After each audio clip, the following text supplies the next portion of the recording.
जयपुर से बड़ी खबर है। 15 नए कोविड पॉजिटिव मरीज सामने आए हैं। कोविड मरीजों की जो संख्या है वो 113 पहुंच चुकी है। जयपुर में 63, उदयपुर में 14 मरीज, जोधपुर में 11, बीकानेर में 6, डिडवाना में 5 मरीज, अजमेर, दौसा और बालोतरा में अब तक 2-2 मरीज सामने आ चुके हैं। तो बड़ी खबर आपको बता रहे हैं क्योंकि कोविड के केसेस लगातार बढ़ते जा रहे हैं। चित्तौड़, चूरू, डूंगरपुर, फलौदी, राजसमंद में एक मरीज सामने आए हैं। सवाई माधोपुर, सीकर और अन्य जगहों से भी जो जानकारी मिल रही है, एक मरीज दर्ज किए गए हैं। कोविड के चलते अभी तक प्रदेश में केवल 1 मौत दर्ज हुई है। प्रदेश सरकार के चिकित्सा एवं स्वास्थ्य विभाग का ये कोविड अपडेट है। तो बड़ी खबर इस वक्त आपको बता रहे हैं, जहां पर लगातार कोविड के केसेस बढ़ते जा रहे हैं और कहां पर कितने केस हैं वो भी आपको बता रहे हैं। 15 नए कोविड पॉजिटिव मरीज सामने आए हैं। कोविड मरीजों की जो संख्या है वो 113 पहुंच चुकी है। जयपुर में 63 और उदयपुर में 14 मरीज, जोधपुर में 11, बीकानेर में 6।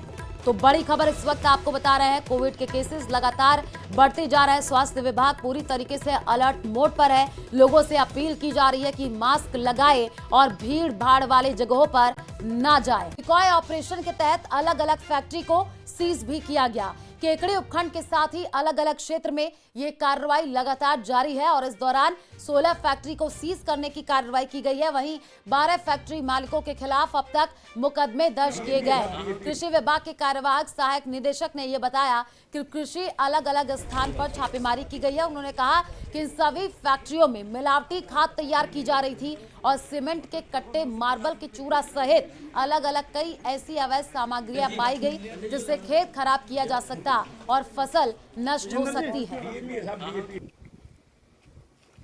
तो कृषि विभाग की ये बड़ी कार्रवाई देखने को मिली है। 16 फैक्ट्री को सीज किया गया। अजमेर के केकड़ी से तस्वीर हम आपको स्क्रीन पर दिखा रहे हैं। आप देखिए, फैक्ट्रियों में नकली खाद तैयार की जा रही थी, ऐसी जानकारी मिली और लाखों टन नकली खाद जब्त की गई है। कृषि विभाग की ये बड़ी कार्रवाई देखने को मिली है। साथ ही साथ आपको किरोड़ी लाल मीणा भी नजर आ रहे हैं जो कि पहुंचे और जानकारी ये मिली है कि फैक्ट्रियों में नकली खाद तैयार की जा रही थी।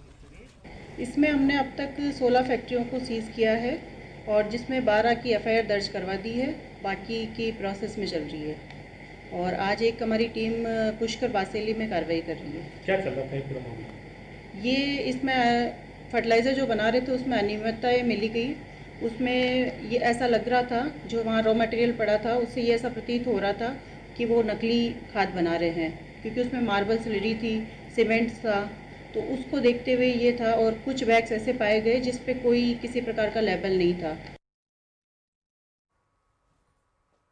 और इसी बीच एक बड़ी खबर, नकली खाद मामले में मंत्री सुरेश रावत का बयान सामने आया है।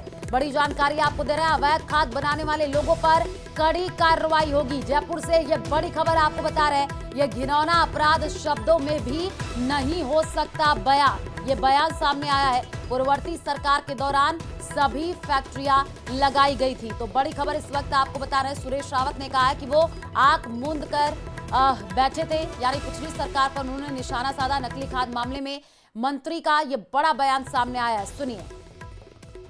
देखिए, बिल्कुल निश्चित रूप से ये एक किसानों के साथ बहुत बड़ा धोखा है, उनकी आजीविका की हत्या करने जैसा काम है। ऐसे लोगों के खिलाफ जितनी कठोर कार्रवाई की जाए उतनी कम है। तो मैंने पहले आईजी साहब से भी बात की थी और आज भी मैं इनसे भी कहना चाहूँगा कि उनके खिलाफ एक व्यापक अभियान चला के इस तरह का खिलवाड़ नहीं होना चाहिए, क्योंकि खाने के अंदर अगर मिलावट रहेगी तो आदमी का जीवन संकट में आएगा।